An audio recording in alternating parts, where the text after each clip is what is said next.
Good evening to all of you. और आज हम लोग एक बार फिर से मिल रहे हैं एक नए चैप्टर को शुरू करने के लिए। And the name of the chapter is electrochemistry, one of the most valuable chapter and one of the most complex chapter of class 12th physical chemistry. तो चलिए शुरू करते हैं।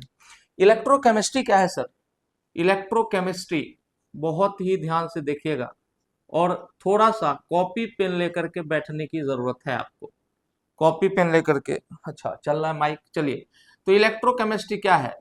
The branch of science, the branch of chemistry rather आप बोल सकते हैं, that establishes a relation, establishes a relation between, a relation between chemical energy and electrical energy, chemical energy and electrical energy. आप इसी के कन्वर्जन को जब आप पढ़ते हैं, इसी चीज को हम लोग कहते हैं इलेक्ट्रोकेमिस्ट्री।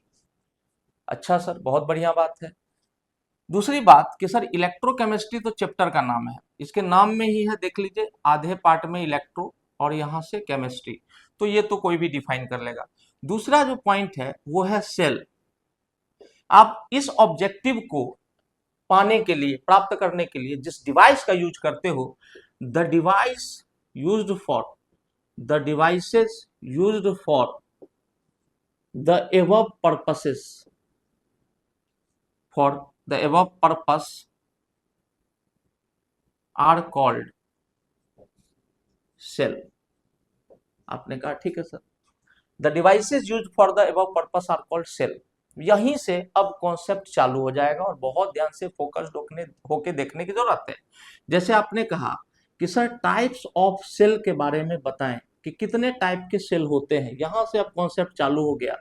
दो तरह के सेल होते हैं, दो तरह के सेल होते हैं, जहां पर आप देखेंगे कि a cell capable of converting, capable of converting the potential of chemicals, the potential of chemicals into what बच्चा? into electrical energy, into electrical energy।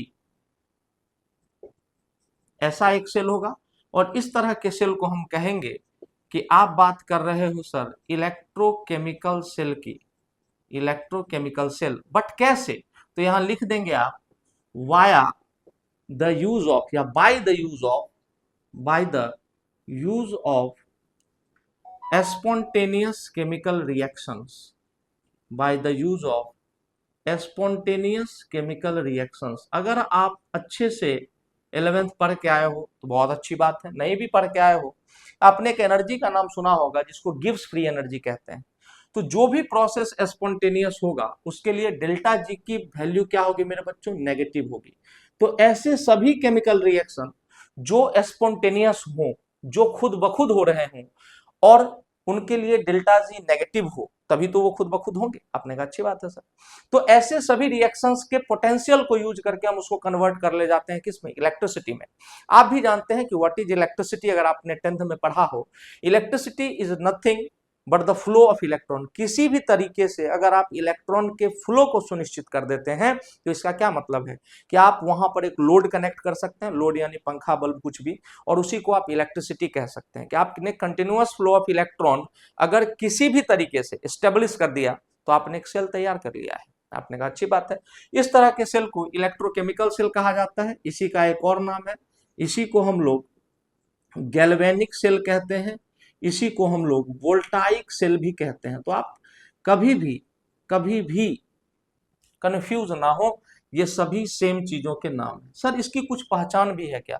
देखो मैं बोर्ड वर्क की बात कर रहा हूं, बोर्ड पे जो भी चीज आप लिखे हैं, जितनी भी चीज आप लिखे हैं, वो एकदम सिंक्रोनाइज मैनर में होनी चाहिए। कई लोग बोलते भी हैं कि सर छोटा लिखते हो भाई, आपके पास पिक्सल्स बढ़ाने की पावर है, आपके हाथ में सारा पावर है, आप पिक्सल बढ़ा के देख लो, ठीक है, लेकिन कंटेंट तो सर बड़ा इंपॉर्टेंट है। आपने कहा अच्छी बात है सर। इस सेल की पहचान क्या है? सबसे महत्वपूर्ण होता है किसी भी सेल की पहचान।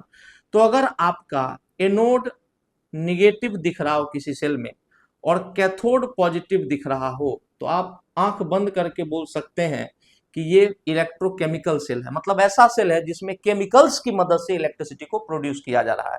इसी चीज को हम लोग साइन कन्वेंशन कहते हैं। ये पूरी दुनिया ने माना है, इसलिए ये कन्वेंशन हम लोग को भी मानना है। आपने कहा अच्छी बात है sir.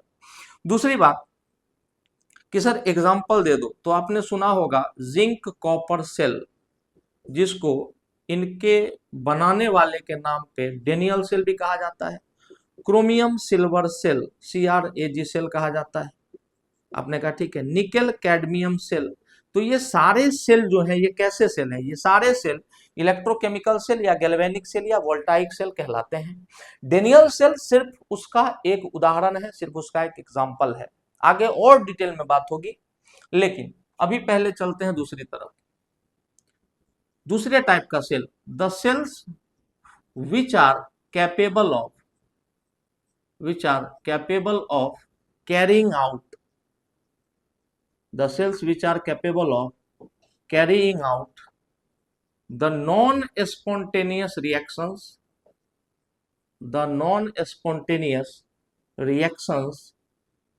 by the use of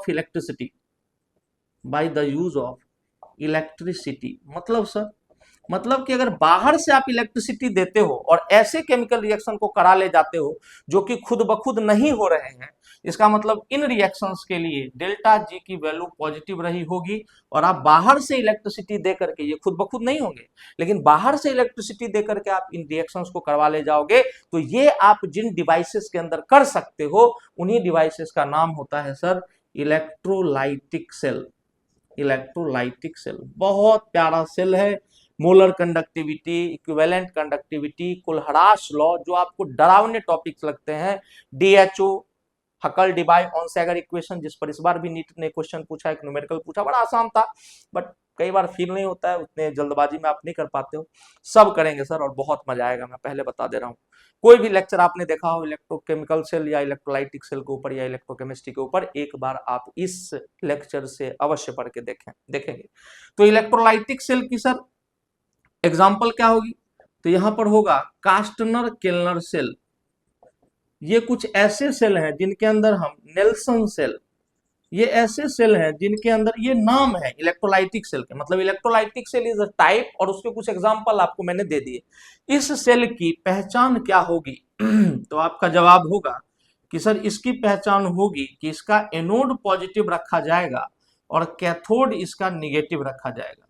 बहुत आराम से देखिएगा, बहुत ही आराम से, कहीं कोई दिक्कत नहीं है। अब मैं इस बोर्ड पे जो लिखा हुआ उसको समराइज कर रहा हूं, अब बहुत ध्यान से सुनिए। Cells are the devices which are used for the conversion of chemical energy into electrical energy। अच्छा sir, and vice versa. Vice versa क्यों? क्योंकि आप इलेक्ट्रिकल एनर्जी बाहर से देकर के एक कंटेनर के अंदर, एक पर्टिकुलर अरेंजमेंट के अंदर जब किसी नॉन स्पॉन्टेनियस रिएक्शन को करा ले जाओगे तो वो भी तो एक सेल ही है, बट उसको आप कहोगे इलेक्ट्रोलाइटिक सेल। और जिस सेल के अंदर स्पॉन्टेनियस केमिकल रिएक्शन का पोटेंशियल यूज करके आप केमिकल के पोटेंशियल को इलेक्ट्रिसिटी में तब्दील कर दोगे, उसको हम लोग कहेंगे electrochemical cell. Zinc copper cell या डेनियल सेल किसका उदाहरण है सर? तो ये एक इलेक्ट्रोकेमिकल सेल का उदाहरण है। इलेक्ट्रोकेमिकल सेल के अन्य नाम क्या है? उनको गैल्वेनिक सेल या वोल्टाइक सेल भी कहा जाता है। तो एनसीईआरटी में आप देखोगे तो इलेक्ट्रोकेमिकल सेल थोड़ी बाद में दिया हुआ है और इलेक्ट्रोलाइटिक सेल पहले दिया हुआ है। हम लोगों को थोड़ा उल्टा पढ़ना है ताकि दिमाग में आपको फीड हो जाए, चीजें आपके दिमाग में बिल्कुल आसानी से समझ में आ जाए। ठीक है, तो चलिए इसको हम लोग रब करते हैं और शुरू करते हैं। अच्छा यहां से आगे बढ़ते हुए एकदम ध्यान से, आपके पास पावर है सर, आप पॉज कर सकते हैं हमको, आप मेरा स्पीड बढ़ा सकते हैं, आपके हाथों में तकनीक है, टेक्नोलॉजी है, चलिए तो आप कर लीजिएगा। और यहां से हम लोगों ने टाइप्स ऑफ सेल देख लिया है, अच्छे से देख लिया, कहीं कोई दिक्कत नहीं है। अब हम डिटेल्ड एनालिसिस करेंगे इलेक्ट्रोकेमिकल सेल का, और फिर इसको खत्म करने के बाद हम लोग इलेक्ट्रोलाइटिक सेल का एनालिसिस करेंगे। आगे बढ़ने से पहले हम लोग थोड़ी सी कहानी को जानेंगे। जैसे हम लोग अभी बात करने वाले हैं इलेक्ट्रोकेमिकल सेल की इन डिटेल, इलेक्ट्रोकेमिकल सेल क्या होता है। साइन कन्वेंशन मैंने पहले ही बता दिया आपको। एनोड को आपको निगेटिव रखना है और कैथोड को आपको पॉजिटिव रखना है। कैथोड एनोड क्या है? ये सब इलेक्ट्रोड्स होते हैं। इलेक्ट्रोड क्या होते हैं? मेटल की रॉड होती है। सर ये सब अभी समझ में नहीं आ रहा है, तो 2 मिनट रुकिए तो सही। आपने कहा चलिए सर। इलेक्ट्रोकेमिकल सेल, पहला जो पॉइंट है कि experiment the experiment which led us to the development of a cell, ऐसा कौन सा रिएक्शन था जिस रिएक्शन ने हमको of a cell, the experiment which led us to the development of a cell. तो जिस साइंटिस्ट का मैंने आपको नाम बताया था, डेनियल, उन्होंने एक प्रोसेस किया और उस प्रोसेस के जो रिजल्ट्स थे उसको उन्होंने ऑब्जर्व किया, उसको उन्होंने नोट डाउन किया और देखिए क्या सब था। उन्होंने एक कंटेनर के अंदर CuSO4 लिया, ये CuSO4 है, ब्लू कलर का होता है क्योंकि आप वाटर पहले ही डाल रहे हो, otherwise the formula is CuSO4.5H2। तो जैसे आप इसको पानी के अंदर डालोगे, ये पूरा सॉल्यूशन ब्लू कलर का है और हमने इसमें एक रॉड डाल दिया। आपने कहा ठीक है सर डालो, कहीं कोई दिक्कत नहीं है। और ये किसकी रॉड है सर? ये जिंक की रॉड है। अगर आपको याद हो कि मेटल के रिएक्टिविटी सीरीज के अंदर please stop calling me a cute zebra, I like him call smart goat, ये वाला, या PSBC माजिंटल एच चाप, तो दोनों से ही आपको पता है, दोनों से ही, कि zinc is more reactive than copper. तो थोड़ी देर के बाद क्या होगा सर? अगर मैं इस ब्लू कलर के सॉल्यूशन में जैसे ही जिंक को डिप करूंगा, जिंक ज्यादा रिएक्टिव है, this is a more reactive metal, और कॉपर जो कि इस समय कंपाउंड बना के बैठा हुआ है, उसको ये डिस्प्लेस कर देगा। डिस्प्लेसमेंट रिएक्शन आपने 10th में पढ़ी होगी। जैसे CuSO4 aqueous plus Zn solid, और ये रिएक्शन शुरू होगी तो यहां पर ZnSO4 aqueous plus Cu solid हो जाएगा। आपने कहा बिल्कुल हो जाएगा सर।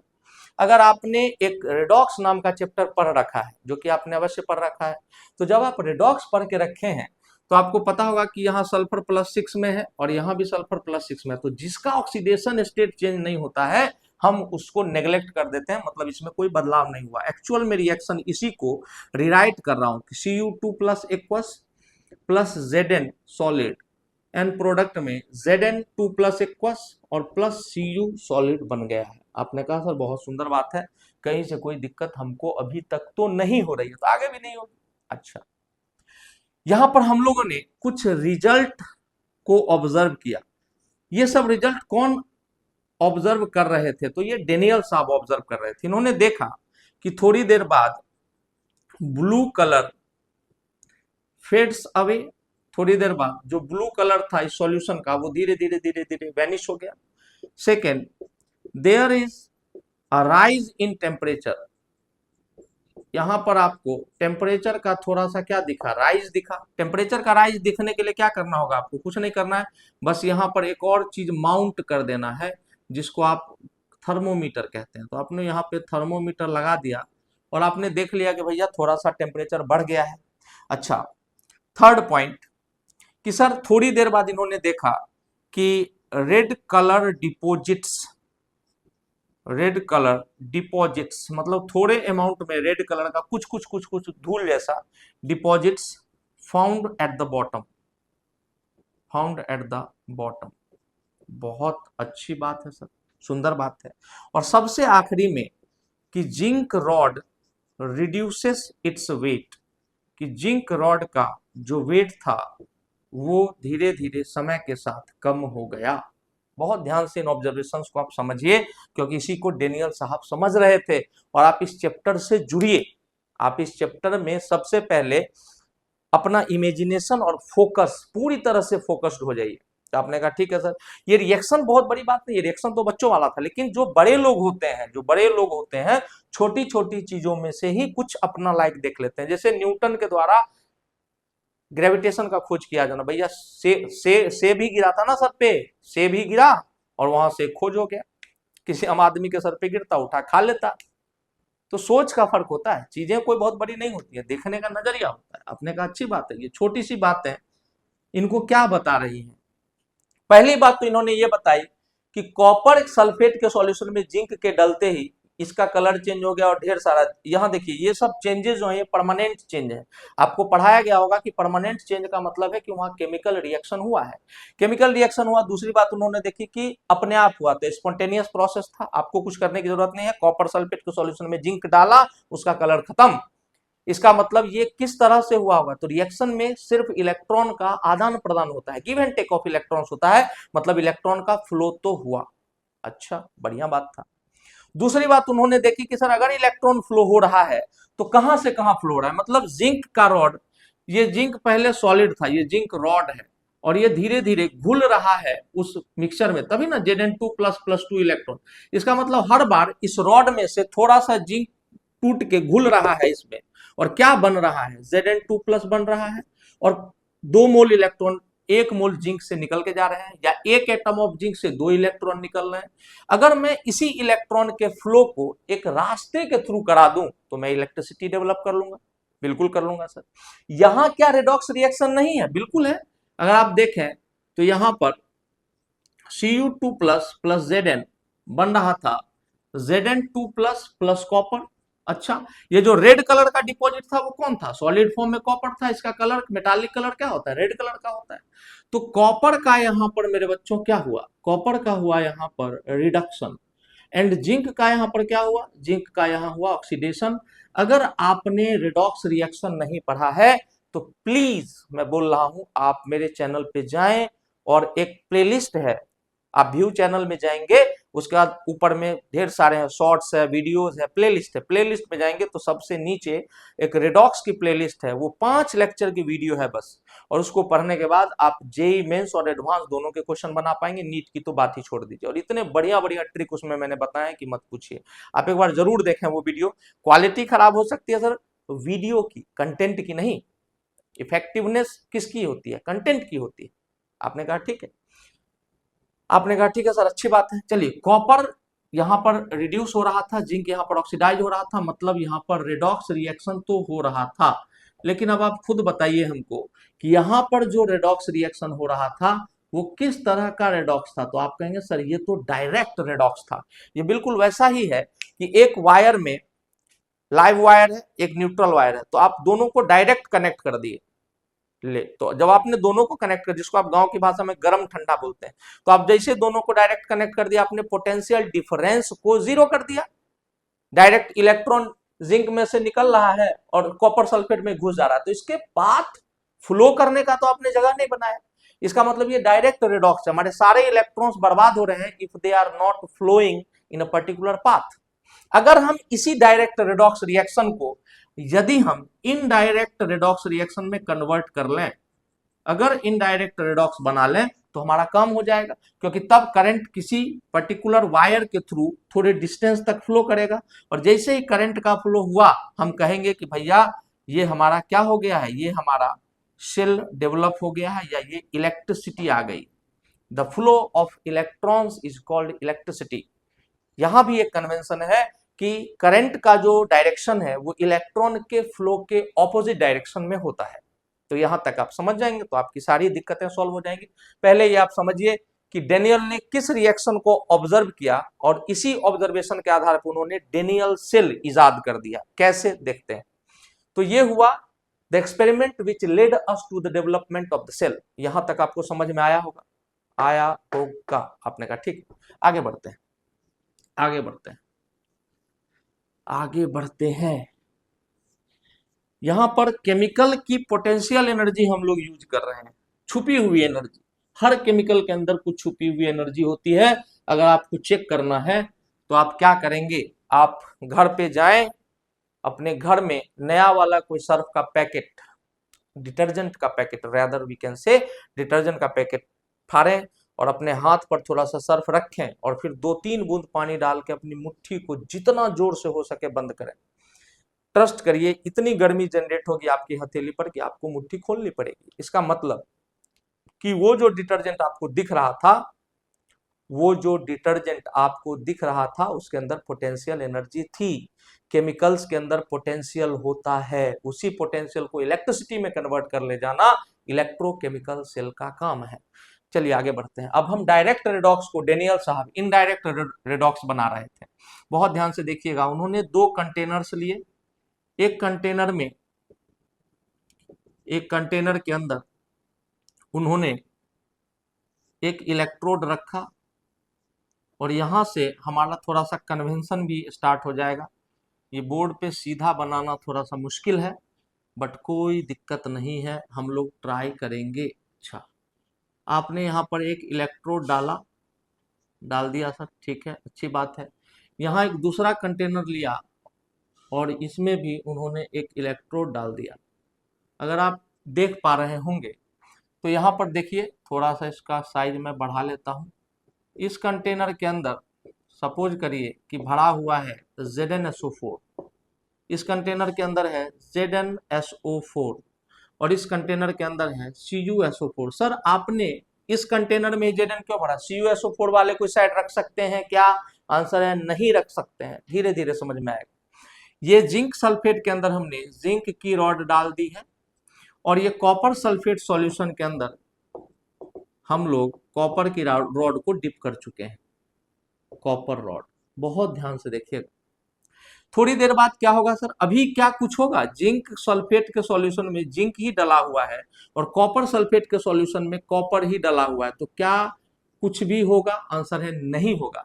लेकिन जैसे ही हम ये वायर कनेक्ट करेंगे, अब क्या होगा सर? अब कॉपर और जिंक दोनों में से जो ज्यादा रिएक्टिव होगा वो अपना इलेक्ट्रॉन देने की कोशिश करेगा। तो ध्यान से देखिएगा, इस रॉड में से जिंक यहां पर कूदना शुरू करेगा, नीचे आएगा और पर मोल के लिए 2 मोल इलेक्ट्रॉन रिलीज करेगा। क्यों जिंक ही कर रहा है ऐसा? क्योंकि zinc is more reactive than copper, आपको पहले भी बता चुका हूं। आपने कहा ठीक है। अब इलेक्ट्रॉन्स ऊपर की तरफ मोबिलाइज होंगे और Zn2+ नीचे की तरफ आना शुरू हो जाएगा। अच्छा सर, पहले क्या था? पहले क्या इस सॉल्यूशन में Zn2+ नहीं था? बिल्कुल था भाई। ZnSO4 एक्वस का मतलब कि Zn2+ में होगा और SO4 2-, ये इसमें ऑलरेडी घुला हुआ था इस इलेक्ट्रोलाइट में। अब जिंक 2+ और ज्यादा कूद रहा है नीचे इलेक्ट्रॉन छोड़ने के चक्कर में, तो इसकी मात्रा बढ़ रही है। अब देखिए, CuSO4 किसमें? एक्वस। CuSO4 2+ एक्वस मतलब वाटर में, और SO4 2- एक्वस में टूटेगा। अब जैसे ही इलेक्ट्रॉन इस वायर के थ्रू यहां पहुंचेगा, इसमें जो Cu2+ पहले से मौजूद है आयन Cu2+, ये Cu2+ इस पे चढ़ना शुरू करेंगे, यहां से ये इस पे चढ़ेगा। तो भैया ये इलेक्ट्रॉन को देखते ही बेचारा इस वाले इलेक्ट्रोड पर कौन सा चार्ज डेवलप होना शुरू हो जाएगा? आप कहेंगे सर पॉजिटिव। पॉजिटिव क्यों? क्योंकि कॉपर सॉल्यूशन से निकल के जा रहा है। पहले जितने सल्फेट आयन थे उतने ही कॉपर आयन थे, जितने सल्फेट उतने ही कॉपर, तो कोई नेट चार्ज नहीं था सॉल्यूशन के अंदर। अब सॉल्यूशन से प्लस चार्ज कम हो रहा है, क्योंकि ये सारा प्लस चार्ज डिपॉजिट हो रहा है इलेक्ट्रोड। इसी मेटल के रॉड को हम लोग इलेक्ट्रोड कहते हैं। ये कॉपर इलेक्ट्रोड है, ये जिंक इलेक्ट्रोड है। आपने कहा अच्छी बात है। अब जब यहां से कॉपर यहां पर चढ़ना शुरू हुआ, इस पर पॉजिटिव चार्ज आया, तो आप खुद बताइए कि सॉल्यूशन के अंदर कौन सा चार्ज आया? तो आप कहेंगे सर अब सॉल्यूशन में कॉपर घट रहा है, या अर्थात SO4 2- की मात्रा बढ़ रही है, तो यहां पर माइनस माइनस, ये सॉल्यूशन में माइनस बढ़ने लगा है सर, और इलेक्ट्रोड के ऊपर पॉजिटिव चार्ज। इसका ठीक उल्टा बगल वाले में होगा, लेफ्ट वाले में। कैसे सर? अब इसमें क्या था? पहले से Zn2+ था और Zn2+ नीचे पिघल पिघल के आ रहा है, डिसॉल्व हो के। इसका मतलब कि यहां पर इस सॉल्यूशन में पॉजिटिव की मात्रा बढ़ती चली जाएगी। अब आप इस खेल को बड़ा ध्यान से देखें, बहुत ध्यान से। यहां भी एक पोटेंशियल डिफरेंस क्रिएट हो गया है इस इलेक्ट्रोड और इस लिक्विड के बीच में, इसके खुद के इलेक्ट्रोलाइट के बीच में, और यहां भी क्रिएट हो गया है। इसका मतलब कि हमने एक, और यहां पर इलेक्ट्रिसिटी करंट का फ्लो हो रहा है, तो इसका मतलब हमने डायरेक्ट रेडॉक्स, यानी इलेक्ट्रॉन निकला और सीधे गया, घुस गया, बीच में रास्ता उसका फ्लो ऑफ इलेक्ट्रॉन डेवलप नहीं हो पाया, तो हमने डायरेक्ट रेडॉक्स को इनडायरेक्ट रेडॉक्स में कन्वर्ट कर लिया हमने, यानी डेनियल साहब ने। अच्छा सर, दोनों कंटेनर को अलग अलग बना रहा हूं, धीरे धीरे करके मैं इसको कंसोलिडेट कर दूंगा, मजा आएगा। अभी देखिए पहले यहाँ की कहानी। आपने कहा ठीक है। अब आप मुझे बताइए कि यहाँ पर मैंने अमीटर लगा रखा है, मान लीजिए अमीटर, तो इसमें थोड़ा सा जैसे इलेक्ट्रॉन का फ्लो होगा आपको डिफ्लेक्शन दिखेगा। आपने कहा बिल्कुल दिखेगा सर। अगर इलेक्ट्रॉन का फ्लो, ये जो लेफ्ट वाला पार्ट है जिसमें मोर रिएक्टिव मेटल है, तो हमेशा याद रखिएगा कि यहां पर इसको लेफ्ट हाफ सेल कहते हैं, ये आधा सेल है लेफ्ट हाफ सेल। इसी को हम लोग ऑक्सीडेशन हाफ सेल कहते हैं, क्योंकि यहाँ ऑक्सीडेशन हो रहा है, क्योंकि जिंक Zn2+ में जा रहा है, ऑक्सीडेशन हाफ सेल। फिर यहाँ पर एनोड हाफ सेल, क्योंकि लेफ्ट वाले को हमने बोला था कि निगेटिव कन्वेंशन होगा, यहाँ पे इसको पॉजिटिव साइन दिया जाता है, इसी को आप कहेंगे एनोड हाफ सेल और इसी को आप लोग कहेंगे नेगेटिव हाफ सेल। आपने कहा सर बहुत अच्छा सा निमोनिक बन गया है, हम लोग इसको लोन से याद रखेंगे, LOAN। अच्छा, ये क्या फिक्स है? Yes, this is fix and this is the convention. हमेशा एनोड लेफ्ट में रहेगा, हमेशा एनोड पर ऑक्सीडेशन होगा, हमेशा इसको एनोड हाफ सेल कहेंगे, लेफ्ट वाले हाफ सेल को, और ये दोनों हाफ हाफ सेल मिलके पूरा सेल बनाते हैं। आपने कहा ये समझ में आया सर? कहीं कोई दिक्कत नहीं? सुंदर बात। इसको क्या बोलेंगे? Right half cell, reduction half cell, cathode half cell या पॉजिटिव हाफ सेल। ये भी समझ में आ गया सर, बढ़िया बात है। करंट का फ्लो चालू हो चुका है। इलेक्ट्रॉन का फ्लो, अगर इलेक्ट्रॉन का फ्लो देखिए, flow of electron in the external circuit, ये बाहर वाला सर्किट है ना वायर का, in the external circuit is from anode to cathode, negative terminal to positive terminal. अच्छा, इसका मतलब डायरेक्शन ऑफ इलेक्ट्रिसिटी कहां होगी सर? तो आप कहेंगे कि direction of electricity bye convention, ये माना गया है कि इलेक्ट्रॉन के फ्लो के ऑपोजिट डायरेक्शन में होता है। इसका मतलब इलेक्ट्रिसिटी का डायरेक्शन हो जाएगा कैथोड से एनोड, कैथोड टू एनोड। यहां पर इलेक्ट्रॉन होल कॉन्सेप्ट काम करता है। ये इलेक्ट्रॉन होल कॉन्सेप्ट क्या होता है सर? जैसे अगर आप कार में बैठ करके किसी सड़क पर जा रहे हैं तो आप आगे की तरफ जाते हैं तो लगता है ना ऐसा कि भ्रम होता है कि पैर पीछे जा रहे हैं। अगर आप कार में बैठ के देख रहे हैं, फ्रेम ऑफ रेफरेंस बोलते हैं, फिजिक्स वाले सर बढ़िया समझाएंगे इसको, ठीक है?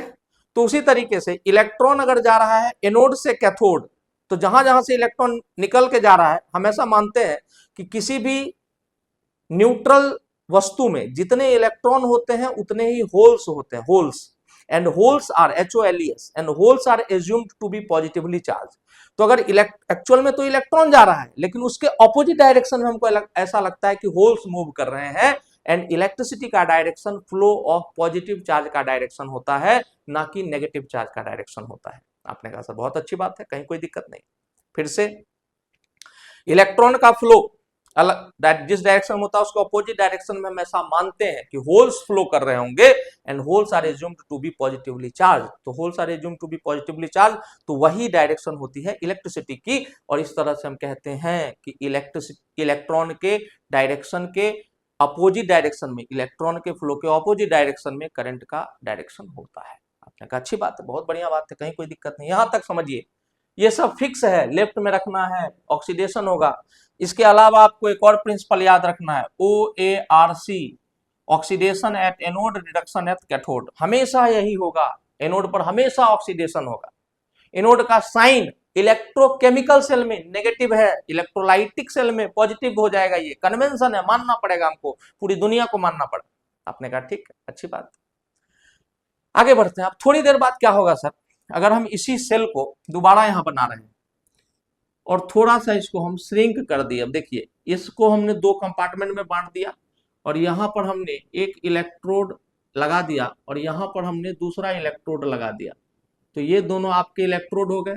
इस वाले कंटेनर के अंदर आपका जिंक सल्फेट में जिंक रॉड डिप्ड है, और इस वाले कंटेनर में आपका कॉपर सल्फेट में कॉपर रॉड डिप्ड है। तो आपने कहा सर कहीं से कोई दिक्कत नहीं, ये जिंक रॉड है, ये कॉपर रॉड है, इन दोनों कंटेनर को हमने चिपकाया है, और यहाँ पर जो है ये फेज बाउंड्री है, मतलब यहाँ पर कुछ सेलेक्टिव आयंस का एक दूसरे के साथ मूवमेंट हो सकता है, बाकी एक इलेक्ट्रोलाइट दूसरे इलेक्ट्रोलाइट के संपर्क में नहीं आ सकता है। अगर ये दोनों इलेक्ट्रोलाइट एक दूसरे के संपर्क में आ गए तो पोटेंशियल डिफरेंस फिर से जीरो हो जाएगा, फिर से ये डायरेक्ट रेडॉक्स करना चालू कर देंगे। जबकि हम क्या चाहते हैं कि एक वायर के थ्रू करंट के इनसेसेंट या कंटिन्यूअस फ्लो को सुनिश्चित करें, तो हमें इसको कैसा रखना होगा, इनडायरेक्ट रेडॉक्स बना के रखना होगा। तो आपने कहा ठीक है।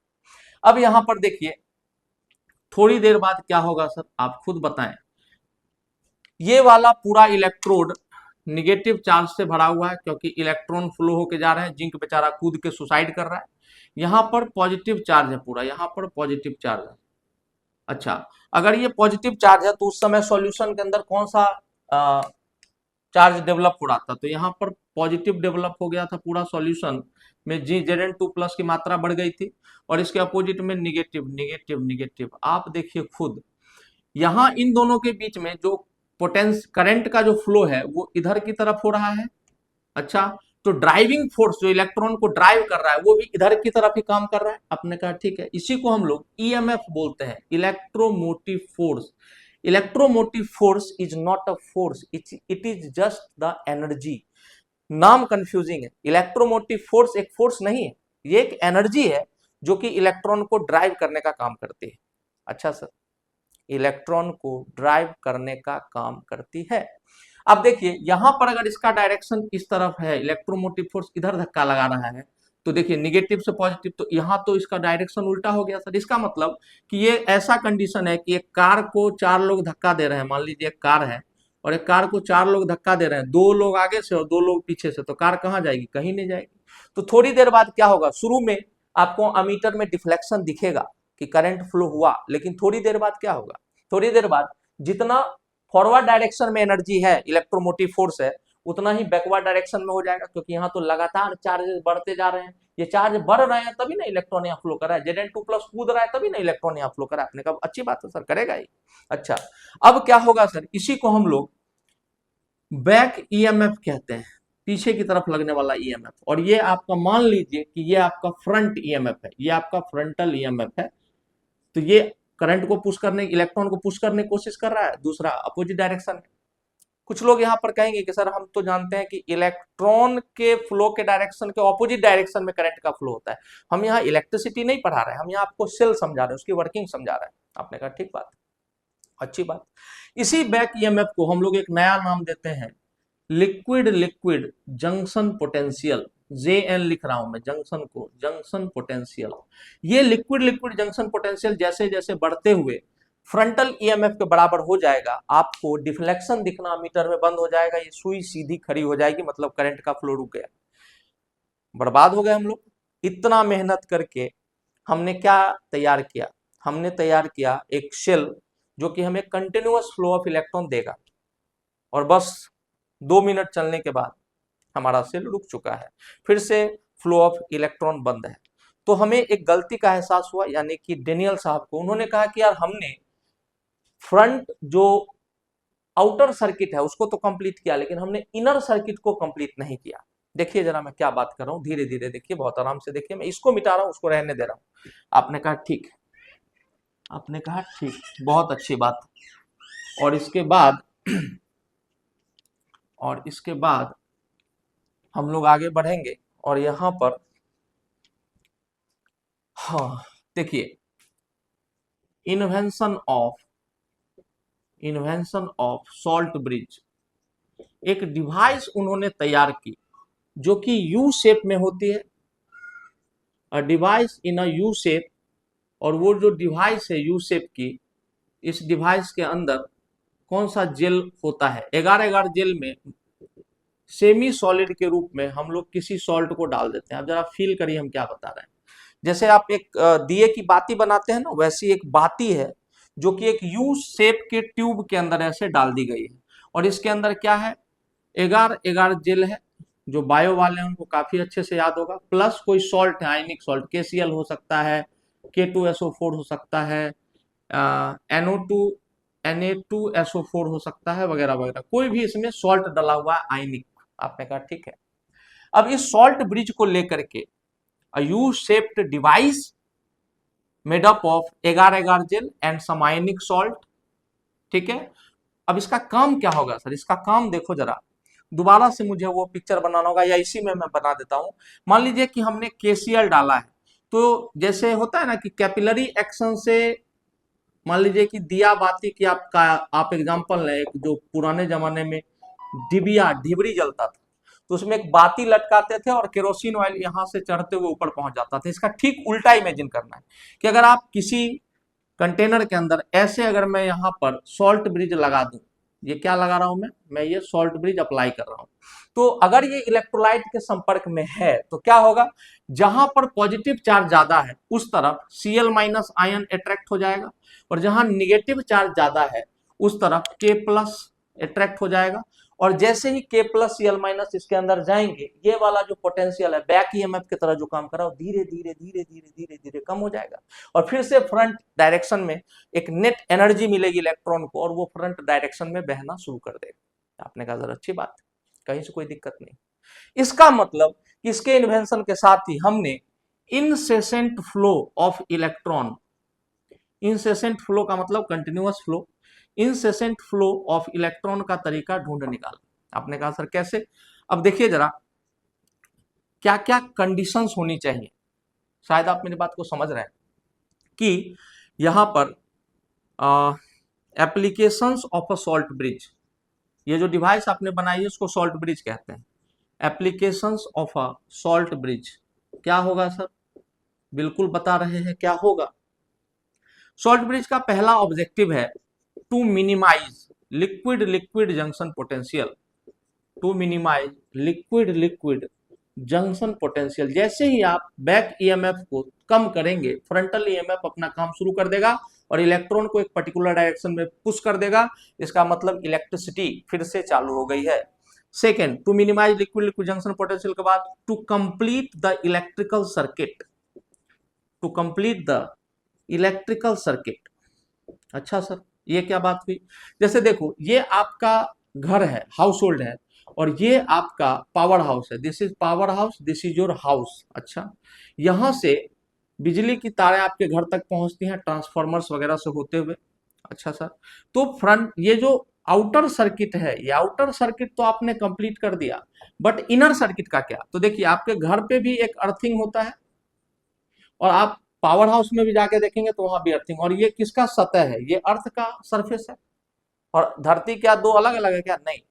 अर्थ is called the universal sink of charge. दुनिया में जितना भी चार्ज आप लाके धरती में डाल दो समाहित कर लेगा, ठीक है। And universe is called the universal sink of heat. दुनिया में जितनी भी हीट है कौन एब्जॉर्ब कर रहा है? यूनिवर्स। इसलिए यूनिवर्स की इंट्रोपी हमेशा बढ़ती रहती है। आपने कहा ठीक बात है। अब देखो यहाँ पे आपने इंटरनल सर्किट कंप्लीट किया किससे? अर्थिंग की मदद से, और आउटर सर्किट, तब ना यहाँ पे कंटिन्यूअस फ्लो हो पाया। आपने कहा ठीक है। यहाँ देखो आउटर सर्किट तो था लेकिन इनर सर्किट कंप्लीटेड नहीं था, तो ये काम कौन करता है इनर सर्किट को कंप्लीट करने का? तो आपने कहा कि सर ये सॉल्ट ब्रिज करता है, ये काम salt bridge. Third point, maintains the overall electrical neutrality of the system. ये इलेक्ट्रिकल न्यूट्रलिटी पूरी तरह से सिस्टम के न्यूट्रलिटी को मेंटेन करता है ऑफ द सिस्टम। एक बात यहां पर कॉन्सेप्चुअली पूछी जा सकती है, ये लिक्विड लिक्विड जंक्शन पोटेंशियल को मिनिमाइज करता है सर, जीरो नहीं कर सकता। ये पोटेंशियल कभी जीरो नहीं हो सकता। हाँ ये वाला देखो, ये जो इतना चढ़ा हुआ था इतना कम हो जाएगा, ये थोड़ा सा कम हो जाएगा, तो भैया नेट ऐसे मिलता रहेगा आपको करंट। आपने कहा ठीक है। Minimizes not completely eradicates the back EMF और लिक्विड लिक्विड जंक्शन पोटेंशियल। आपने कहा ठीक बात। अब जब हम ये समझ चुके हैं कि सॉल्ट ब्रिज का काम क्या है, तो सॉल्ट ब्रिज का कंडीशन क्या है sir? Essential condition, essential condition for a salt bridge. किसी सॉल्ट ब्रिज में आप जो सॉल्ट यूज करते हैं उसके लिए दो कंडीशन है। पहला है it should be inert, it should be inert. Inert का मतलब ये नहीं है कि वो डिसॉल्व भी ना हो। जैसे यहाँ पे चार्ज बढ़ता रहेगा तो K प्लस और Cl माइनस जाएगा रिस्पेक्टिव कंटेनर्स में, तब उस चार्ज को मिनिमाइज करेगा। आपने कहा बिल्कुल सही बात है। तो इनर्ट का क्या मतलब है? इनर्ट का मतलब है it must not form precipitate, it must not form precipitate. कोई भी प्रिसिपिटेट नहीं बनाना चाहिए, क्योंकि यहाँ आयंस को मूव करना है।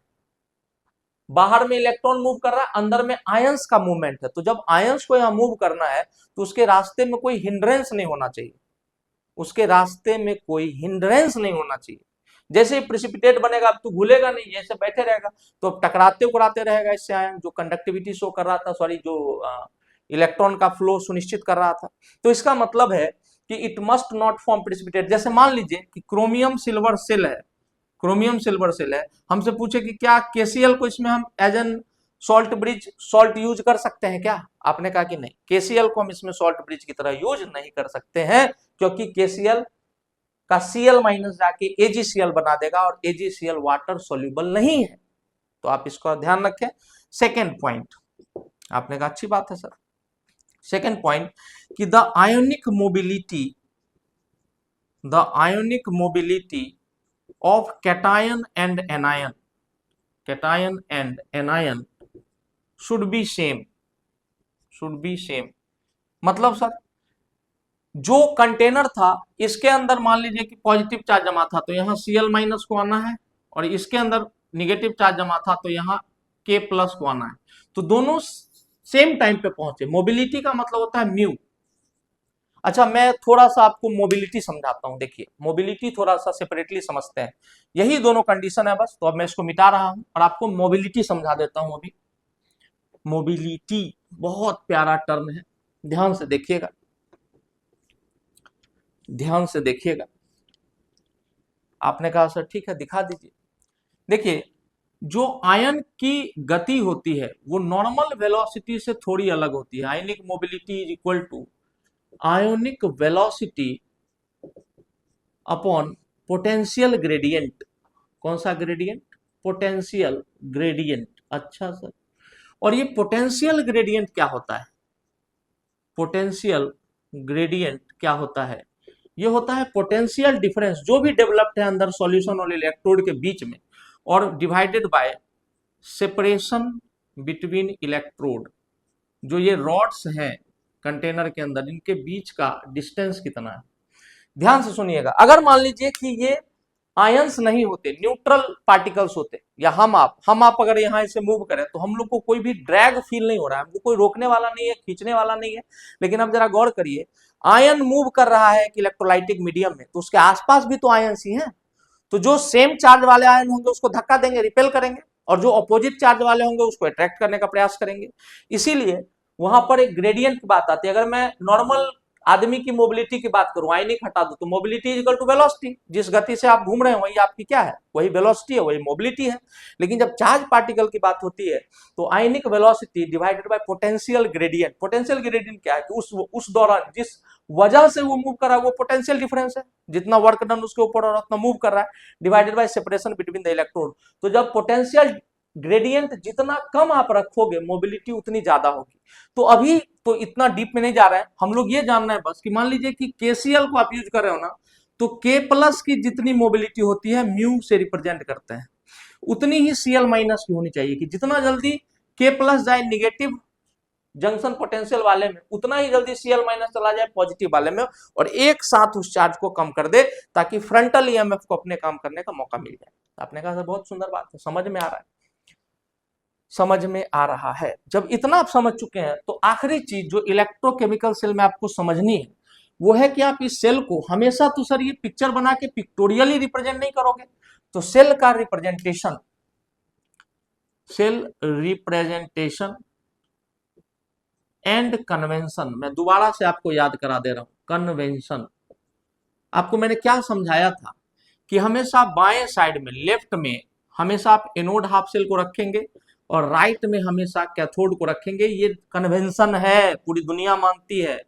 एनोड हमेशा निगेटिव होगा, कैथोड हमेशा पॉजिटिव साइन के साथ लिखा जाएगा। आपने कहा ये भी ठीक है सर। अब देखिए, मान लीजिए कि हम लोग डेनियल सेल का सेल रिप्रेजेंटेशन लिखना चाहते हैं, तो एनोड लेफ्ट में था और यहाँ ऑक्सीडेशन हो रहा था। तो देखिए Zn सॉलिड जा रहा है Zn2 प्लस में, और यहाँ पर उसका कंसंट्रेशन लिखा जाता है। जनरली यहाँ मैं 1 मोलर लिख रहा हूं क्योंकि मैं स्टैंडर्ड की बात कर रहा हूं। कब आप कहेंगे कि किसी सेल के लिए कंडीशन स्टैंडर्ड है? जब कंसंट्रेशन 1 मोलर होगा, प्रेशर 1 एटीएम होगा, और टेम्परेचर 298 केल्विन अर्थात 25 डिग्री सेल्सियस रूम टेम्परेचर होगा, तभी आप ऐसा कहेंगे। यहां मैं डबल लाइन ड्रॉ कर रहा हूं, और दूसरे तरफ क्या हो रहा है, राइट में कैथोड पर रिडक्शन, तो Cu2 plus 1 molar Cu solid में कन्वर्ट हो रहा है। देखिए, जैसे ही आप ऐसे लिखेंगे कोई भी आदमी समझ जाएगा कि you have represented a cell, you have represented a cell. यहां पर ये जो डबल लाइन है इसको हम लोग कहते हैं, ये रिप्रेजेंटेशन है सॉल्ट ब्रिज का, कि आपने यहाँ सॉल्ट ब्रिज लगाया है। ये जो सिंगल डंडियां दिख रही हैं यहां भी और यहां भी, इसको हम लोग कहते हैं फेज बाउंड्री, फेज बाउंड्री। ये जो आधा आधा दिख रहा है आपको इसको कहते हैं कपल, COUPLE।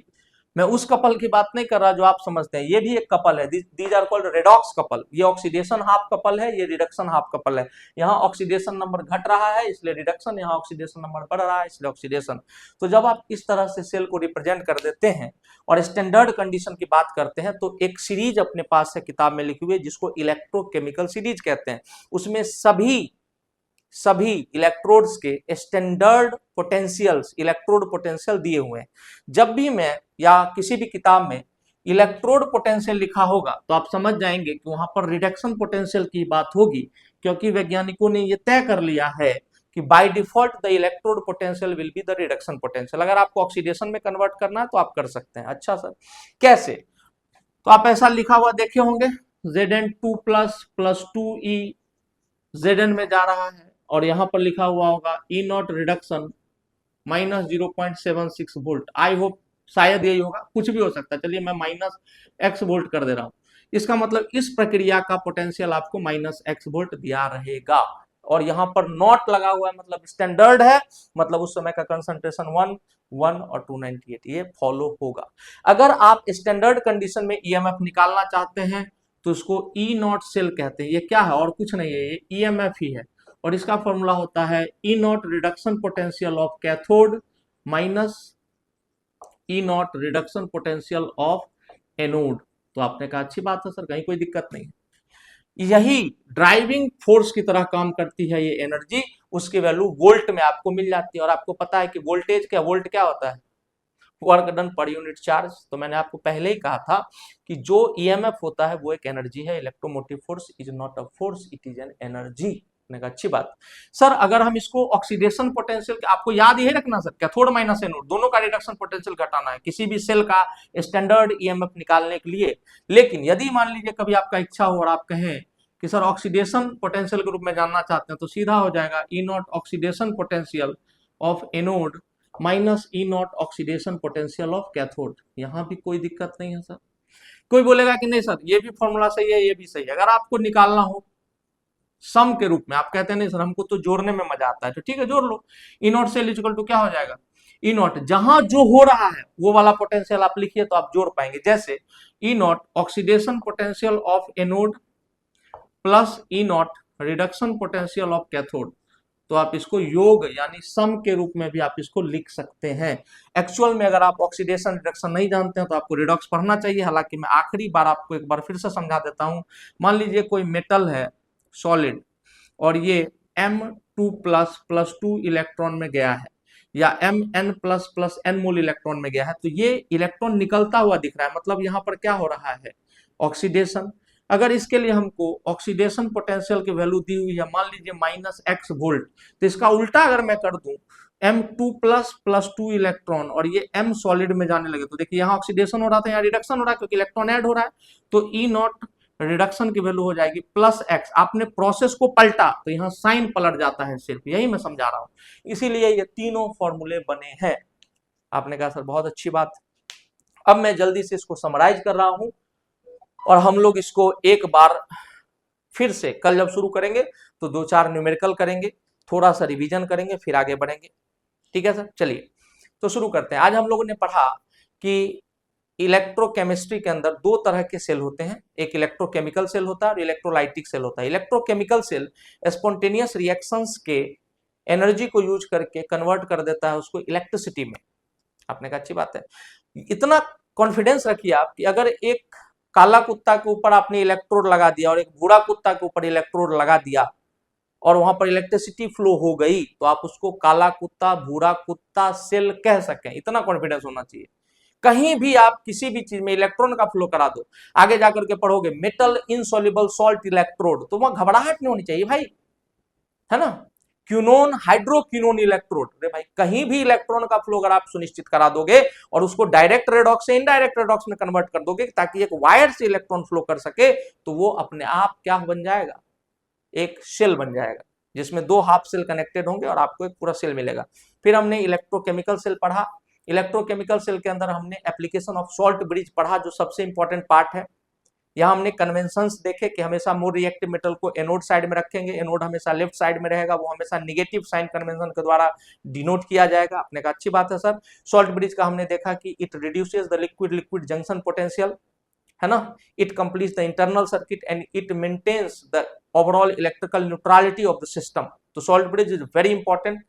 उसके बाद हमने आयनिक मोबिलिटी का कॉन्सेप्ट पढ़ा कि जो सॉल्ट ब्रिज के अंदर सॉल्ट यूज होने हैं उसके लिए एसेंशियल कंडीशंस क्या है, और फाइनली हम लोगों ने सेल का रिप्रेजेंटेशन देखा और ई नॉट सेल का फॉर्मूला पढ़ा। तो आज के लिए इतना काफी है, आप इस लेक्चर के साथ आगे बढ़िए। कोशिश करूंगा कि रोज आपको एक लेक्चर मिले और इसी तरह हम लोग ग्रो करते रहें साथ में। इस लेक्चर का सिर्फ इतना उद्देश्य है कि आपको केमिस्ट्री सीखने को मिले। यार बहुत प्यारा सब्जेक्ट है, ये डरने वाला सब्जेक्ट नहीं है, कृपया इससे ना डरें। Thank you for watching the video. Good night dear students.